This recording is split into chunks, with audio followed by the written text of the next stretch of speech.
ಈಗ doctor Madevi Kanvi madam ಅವರು ಕವನ ವಾಚನವನ್ನು ಮಾಡಬೇಕು. ನಮಸ್ಕಾರ, ನಾನು ಡಾಕ್ಟರ್ ಮಹಾದೇವಿ ಕಣ್ವಿ ಹಾವೇರಿ. ನನ್ನ ಕವನದ ಶೀರ್ಷಿಕೆ ಕನಕ ಗುಣಗಾನ ಎಲ್ಲಿ ತನಕ. ಕನಕ, ನಿನ್ನ ಗುಣಗಾನ ಎಲ್ಲಿಯ ತನಕ? ಗೋಷ್ಠಿಗಳು ಮುಗಿಯುವ ತನಕ, ಅನುದಾನ ಖಾಲಿಯಾಗುವ ತನಕ, ಭಾಷಣ ಭರವಸೆಗಳ ಭರಾಟೆ ಆಡುವ ತನಕ. ಕನಕ ಕಿರೀಟ ಕಾಂತೆಯ ಒಲ್ಲೆ ಎನ್ನುತ್ತಾ ಗೊಲ್ಲನ ಬೆನ್ನು ಹತ್ತಿದೆ. ಕನಕ ಕಿರೀಟ ಕಾಂತೆಯ ಒಲ್ಲೆ ಎನ್ನುತ್ತಾ ಗೊಲ್ಲನ ಬೆನ್ನು ಹತ್ತಿದೆ.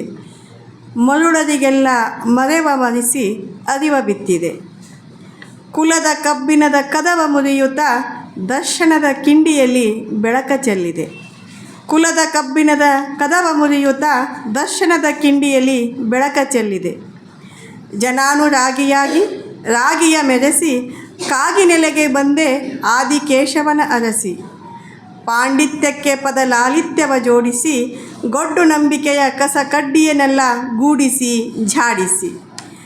ಮಾನವತೆಯ ಕೇತನವ ಬಾಣೆತ್ತರಕ್ಕೆ ಹಾರಿಸಿ ಅರಿವೆಂಬ ಅಂಗಳಕ್ಕೆ ಬೆಳಕ ನೀಡುವ ನೇಸರ ದಿಟದಿ ನೀನೇ ಕನ್ನಡ ಕುಲಶೇಖರ. ಭಾಷೆಯಾಚೆಗೆ ನೀನು ಇಳಿಯಬೇಕಿದೆ ಎದೆಯೊಳಗೆ. ಭಾಷೆಯಾಚೆಗೆ ನೀನು ಇಳಿಯಬೇಕಿದೆ ಎದೆಯೊಳಗೆ. ಮಂಡಿಗೆಗಳು ಮಂಡಿಗೆಗೆ ಇಳಿಬೇಕಿದೆ. ಪದಗಳು ನಾನು ನೀನೆಂಬ ಪದರುಗಳ ಸೀಳಬೇಕಿದೆ. ಕೀರ್ತನೆಗಳು ಕಿವಿ ಮಾತ್ರವಲ್ಲದೆ ಹೃದಯಕ್ಕೂ ಕೇಳಬೇಕಿದೆ.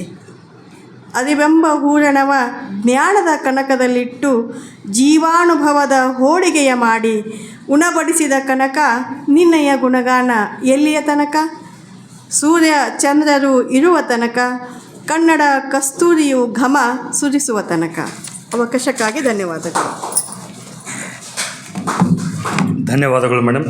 ದಯವಿಟ್ಟು ತಾವು